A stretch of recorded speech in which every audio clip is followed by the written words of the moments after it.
breaking down everything else. We're right back in 1 minute. We'll catch us at the top of the hour. NBA Lead will be your ultimate destination for up-to-the-moment expert commentary on all trending NBA topics and headlines. The digital broadcast network will offer hours of live content, plus more than hundreds of on-demand videos each week. It provides news, highlights, live look-ins, our own analysis, music, and conversations from around the NBA world. Moving at the speed of Twitter, it pushes from headline to headline, topic to topic. When all said and done, NBA Lead will bring the fans what they want, when they want. NBA Lead, for the fans, by the fans. We're working off of right now, but yeah. I get a stipend. Are you looking for some sick sports apparel? DHTK designed some of the newest and coolest brands such as Represent, Game Over, and Don't Hate the King. DHTK's vision is to integrate culture, fashion, and attitude that best represents the players and caters to us, the fans. Click on DHTK.com and subscribe to their mailing list for an automatic 10% off your order. If you are a basketball fan, follow DHTK on social media. Visit DHTK.com for more details. DHTK.com. You don't have to be a king to dress like one. We're all born with the blues, whether we want to admit it or not. Though you'll truly experience the blues from a different yet very unique perspective when you visit Yippee-Ki-Yay Blues. At Yippee-Ki-Yay Blues, you'll experience some amazing sounds from aspiring talented musicians in the blues genre. Be sure to download Yippee-Ki-Yay Blues Android app from Google Play Store and get wired to the Rattled Beach Show on Friday nights. Blues on, YippieKiABlues.com.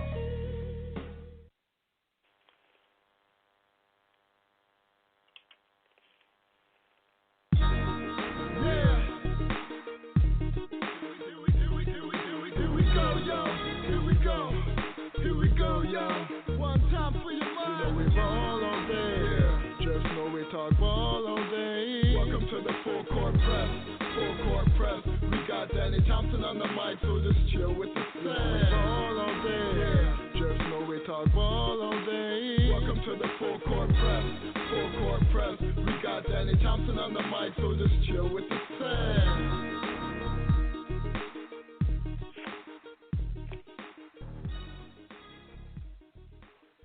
We are back for Full Court Press Radio here on the Happy Hour Network and the NBA Full Court Press Radio app on the Apple Store and also the Google Play Store. I'm your host, Dave Thompson, with my main man, Marc Johnson, NBAFCPRadio.com. He's also a social media manager and our draft expert at the same time.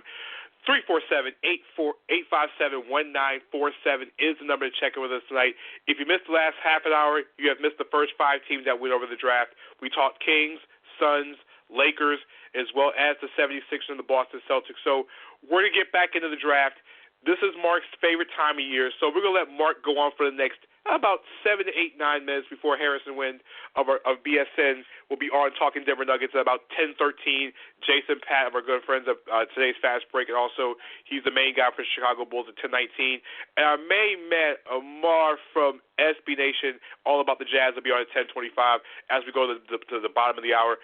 So, Marc, let's talk about the Minnesota Timberwolves. They're picking at the 5th spot in the draft. Karl-Anthony Towns was representing them, was representing the team tonight, and wearing Flip Saunders' ring, his wedding band across his neck as his necklace as a sign, trying to get the number 1 overall pick. You look at the Timberwolves at 5. They're one of the youngest teams in the NBA and one of the most talented teams in the NBA. So, Marc, what are your thoughts about the Timberwolves staying pat with this pick? I think they do stay pat. I don't think anybody's going to Minnesota. I don't know what guy they could trade for that they can entice to actually want to come to Minnesota. Thibodeau is there.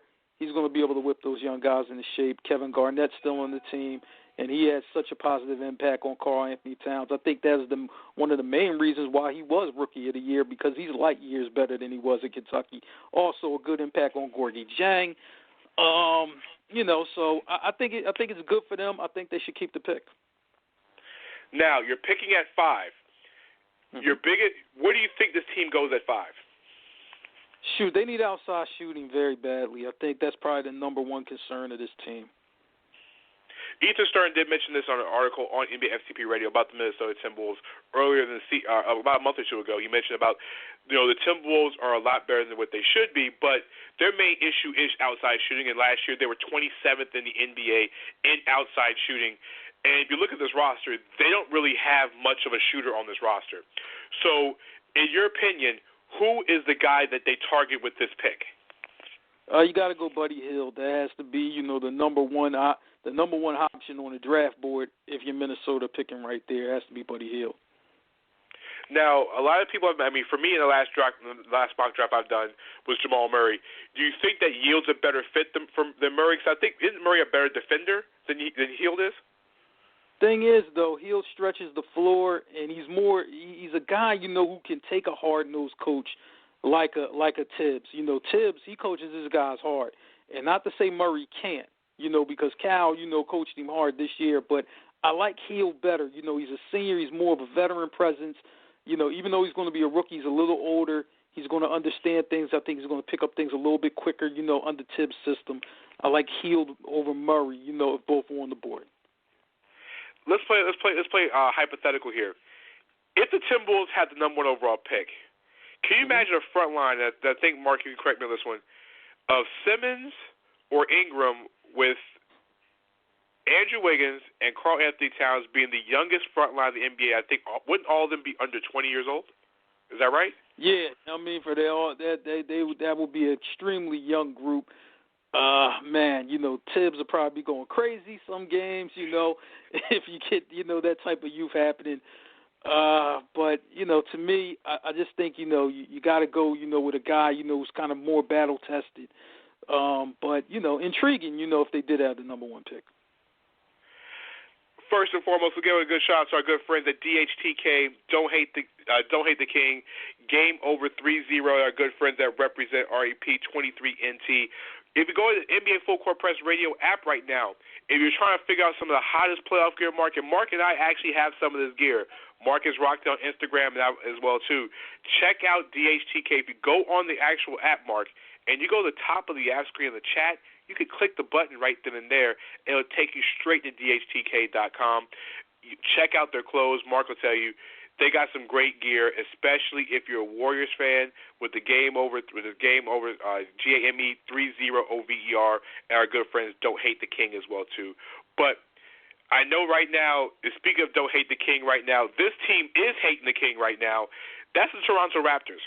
The Raptors are a team that acquired their pick in kind of an interesting format because they got the lower of the pick between Denver and New York in a trade where the Knicks had traded, I think, was it Andrea Bargnani to Toronto, or to New York, wasn't it, Mark? Because the deal was weird, and how the protection was weird. So the Toronto Raptors end up picking in the lower spot. I think they're picking at, 9th, Mark, in the draft? Yeah, I think around there. I'm not too sure, but I think they're right around there, yep.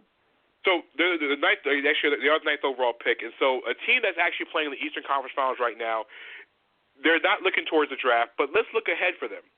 Who do you think is going to be there at the 9th overall pick, and who do you think is going to be available, and who should they target at 9? Man, they got a lot of options and a lot of good ones. I think I would say like this. We were talking about how they need a power forward. That would be interesting, for them. DeMar DeRozan, free agent. Even though they have Norman Powell, who I think, will be able to slide into the starting lineup next year if DeRozan does depart. So, a lot of options. I think that's a team that could go best player available, and the guy who, to me, sneaks up on a lot of people don't give him a lot of credit, but I think this guy's going to be a hell of a player. That's Domantas Sabonis, the son of Arvydas Sabonis. He's going to be really, really good. That guy can really play. Don't know if he fits. Don't care if he fits. That guy can play. He can play. But can he fit next to Jonas Valanciunas is the question. That, I would not trust. You could be looking at other names, maybe Jaylen Brown if you want some athleticism, along the wings. Pirtle. Jakob Pirtle, from Utah, powerful, kind of like a Paul Gasol type, can do a lot of things with the basketball, offensively, good rebounder. You could also look at him, the kid from France, the shooting guard. I can't recall his name. Super athletic, really can run.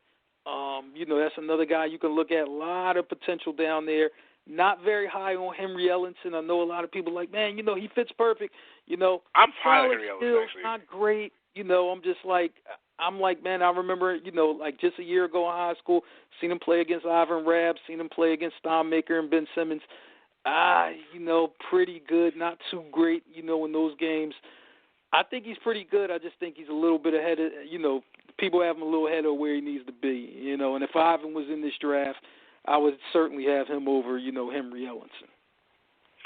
So here's a question. I know one thing Raptors fans I've been seeing all on social media, also through, in different channels, we're screaming the name Thon Maker.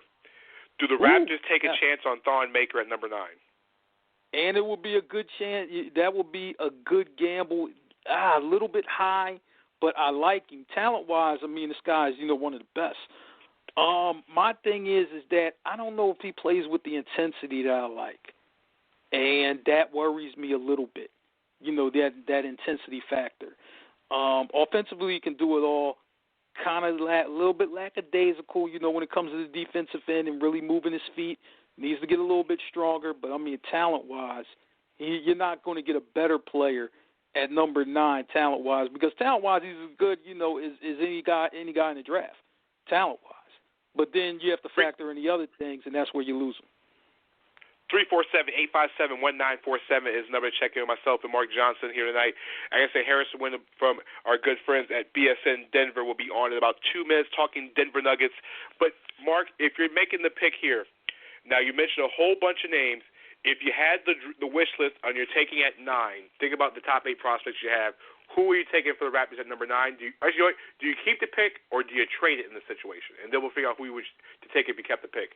Would you keep it or trade it in the Raptors situation? I think you can entertain either. I think you can entertain either one. I think if you keep the pick, with them being a good team, just roll the dice and pick Thon Maker. I think that will be, that will be good. You just really have to coach up the kid. You got to coach him up though.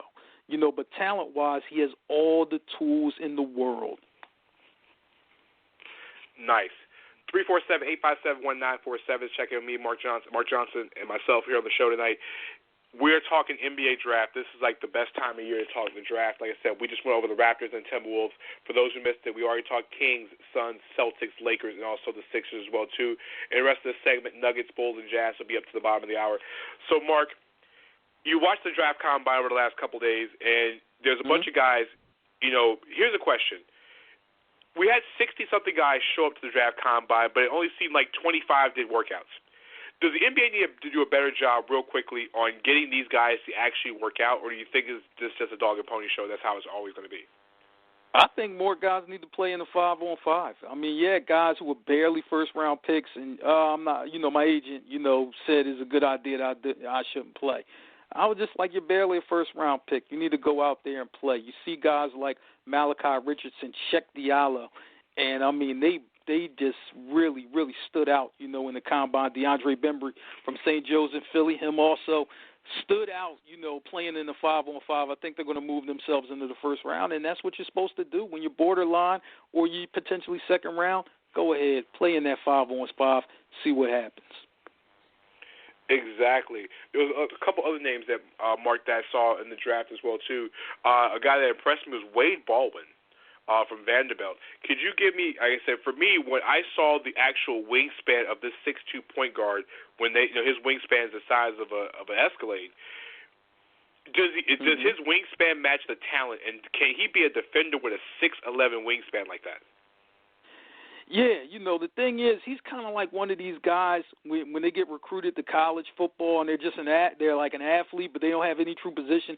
Wade Baldwin is a guy, you don't really know like what position is he. He's listed at point guard, has some skills of the point, some of the two, but his athleticism and his determination really, you would have to really, have the right coach really to coach him up. But he could be a fantastic basketball player if he gets the right coaching and the right system. He's going to end up going to a good team, so I think he will get that coaching, but he's just going to have to be ready, to really, do what the coach needs him to do. If he can do that, I think he'll be fine.